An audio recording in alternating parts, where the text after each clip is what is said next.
دوستو سب سے پہلے ہم آپ کو دلچسپ معلومات میں خوش آمدید کہتے ہیں۔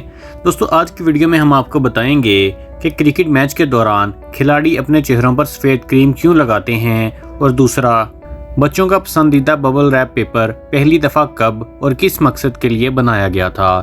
تو دوستو یہ دلچسپ حقائق جاننے کے لیے ویڈیو آخر تک دیکھتے رہیے۔ دوستو کرکٹ میچ دیکھنے کے شوقین صرف مرد حضرات نہیں بلکہ خواتین، بچے اور نوجوان سب ہی ہوتے ہیں، لیکن کیا کبھی آپ نے نوٹ کیا ہے کہ کھلاڑی میچ کے دوران اپنے چہروں پر یہ سفید کریم کیوں لگاتے ہیں؟ آخر یہ سفید کریم ہے کیا؟ دوستو یہ سفید کریم کوئی بیوٹی کریم یا فیئرنس کریم نہیں ہوتی، بلکہ یہ کریم ایک کیمیکل زنک آکسائڈ سے بنا ایک لیپ ہوتا ہے۔ اس زنک آکسائڈ کو چہرے اور ہاتھوں پر کرکٹرز اس لیے لگاتے ہیں تاکہ میدان میں مستقل 6 گھنٹے یا جتنی دیر کا بھی میچ کھیلیں، یہ سورج کی تپش اور تیز شعاؤں کے پڑنے کی وجہ سے نہ تو ڈی ہائیڈریشن کا شکار ہوں اور نہ ہی ان کی جلد کو کوئی نقصان پہنچے۔ دوستو اس کریم کو لگانے سے جسم ٹھنڈا رہتا ہے اور جلد پر کسی قسم کی نہ تو کوئی خارش ہوتی ہے اور نہ ہی سوجن یا جلن ہوتی ہے۔ دوستو دوران میچ اس کریم سے نہ صرف جسم ٹھنڈا رہتا ہے بلکہ دماغ میں بھی ایک مصنوعی قسم کی ٹھنڈ پہنچتی ہے اور اس سے جسم کو توانائی ملتی رہتی ہے۔ اور دوستو ببل ریپ پیپر کے بارے میں جاننے سے پہلے اگر ابھی تک آپ لوگوں نے ہمارے چینل دلچسپ معلومات کو سبسکرائب نہیں کیا ہے تو سبسکرائب ضرور کر لیجئے اور گھنٹی کے بٹن کو بھی ضرور دبائیے۔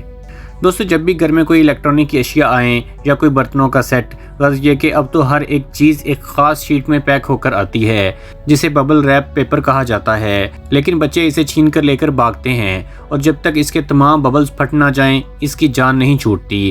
لیکن کیا آپ کو پتہ ہے کہ یہ ببل ریپ پہلی مرتبہ کب اور کس لیے بنایا گیا؟ دوستو ببل ریپ کو پہلی مرتبہ امریکی انجینئر الفریڈ فیلڈنگ اور مارک شیوان نے 1975 میں بنایا تھا۔ دوستو اس کو بنیادی طور پر بنانے کا مقصد یہ تھا کہ بارشوں کے موسم کے دوران ہر کسی کی چھتیں سیل ہو جایا کرتی تھیں، یعنی کہ چھتوں سے پانی ٹپکنا شروع ہو جاتا تھا اور اس کی وجہ سے دیواروں کے رنگ مان پڑ جاتے تھے، ہر سال ان کو رنگ کروانا پڑتا تھا۔ لہٰذا الفریڈ اور مارک نے ببل ریپ کی تخلیق کی۔ انہوں نے اس کو دیواروں کے وال پیپر کی غرض سے بنایا کہ لوگ اپنی دیواروں پر یہ پیپر لگا لیں۔ اس میں موجود پلاسٹک شیٹ دیواروں کو محفوظ رکھے گی اور سیل نہیں پڑنے دے گی۔ لیکن بچوں کی ببل پھاڑنے کی اس عادت سے لوگ اتنے پریشان ہوئے کہ سب نے ان ببل ریپرز کا استعمال کم سے کم اور بالآخر ختم کر دیا، اور اب یہ ببل ریپس محض پیکنگ کے لیے ہی رہ گئے ہیں۔ یہی وجہ ہے کہ اس سے اب الیکٹرانک سامان یا قیمتی سامان پر ریپنگ کی جاتی ہے تاکہ سامان کو پانی سے محفوظ بنایا جا سکے۔